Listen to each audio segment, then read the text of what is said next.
મિત્રો, તમે પણ લો ક્ષેત્રમાં કેરિયર બનાવવા ઈચ્છો છો, એટલે કે એડવોકેટ, વકીલ બનવા માંગો છો, તો આ વિડીયો તમારા માટે છે. શું તમે પણ જાણો છો વકીલ કેવી રીતે બની શકાય? વકીલ બનવા માટેની લાયકાત શું હોવી જોઈએ? કયો કોર્સ કરવો જોઈએ? તથા તેના શું ફાયદા છે તે જાણવા જોડાયેલા રહો. હું તમને આ વિડીયો થ્રુ વકીલ બનવાની સંપૂર્ણ માહિતી સ્ટેપ બાય સ્ટેપ જણાવીશ. સૌ પ્રથમ, વકીલ કોને કહેવાય? તો કોઈકના હક માટે કે કોઈને થયેલ અન્યાય કે નુકસાનને કાયદાની પરિભાષામાં તકબદ્ધ દલીલો સાથે રજૂઆત કરી નિવેડો લાવી આપનાર વ્યક્તિને વકીલ કહે છે. વકીલ બનવા માટે LLBનો કોર્સ કરવો પડે છે. LLB એટલે બેચલર ઓફ લો. પ્રશ્ન થાય કે LLB કોણ કરી શકે, એટલે કે LLB કરવા માટે શૈક્ષણિક લાયકાત શું હોવી જોઈએ? તો LLB બે રીતે કરી શકાય છે.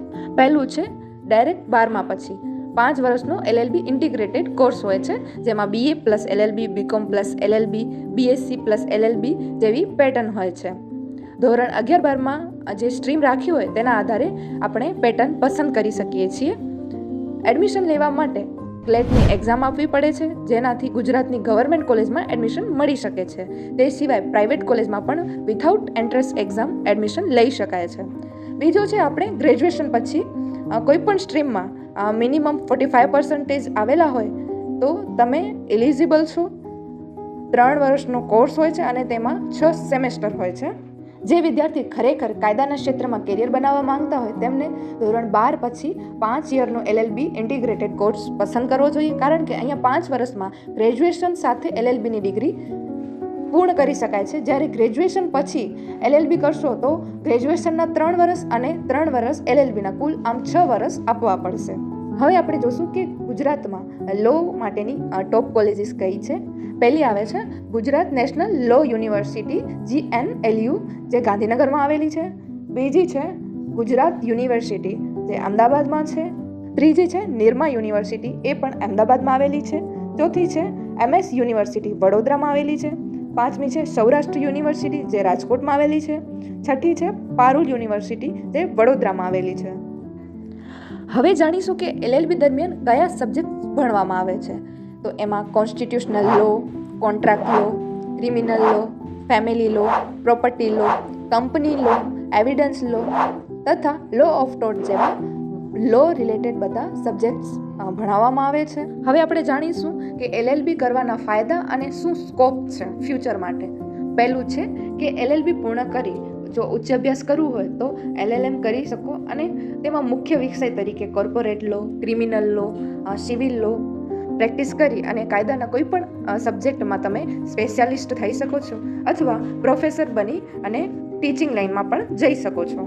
બીજું છે LLB કર્યા પછી તમે લોયર તો કહેવાઓ છો, પણ કોઈ પણ કોર્ટમાં કેસ લડવાની પરવાનગી હોતી નથી. એટલે કે કેસ લડવા માટે તમારે બાર કાઉન્સિલ ઓફ ઇન્ડિયામાં રજિસ્ટ્રેશન કરાવી, તેની એક્ઝામ પાસ કરવી પડે છે અને તેમના દ્વારા સર્ટિફિકેટ પ્રાપ્ત કરવું પડે છે, અને પછી તમે એડવોકેટ કહેવાઓ છો અને કોઈ પણ કોર્ટમાં જઈ અને કેસ લડી શકશો.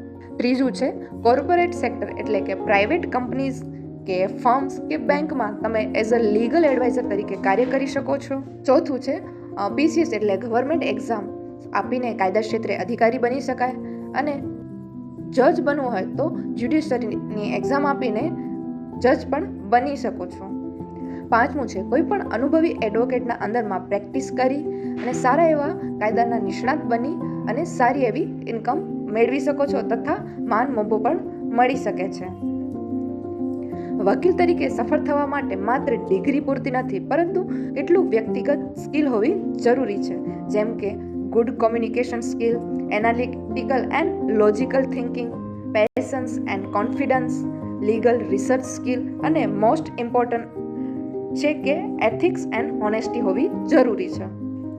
તો મિત્રો, આશા છે કે તમે સરળતાથી સમજી શક્યા હશો કે વકીલ બનવા શું કરવું જોઈએ.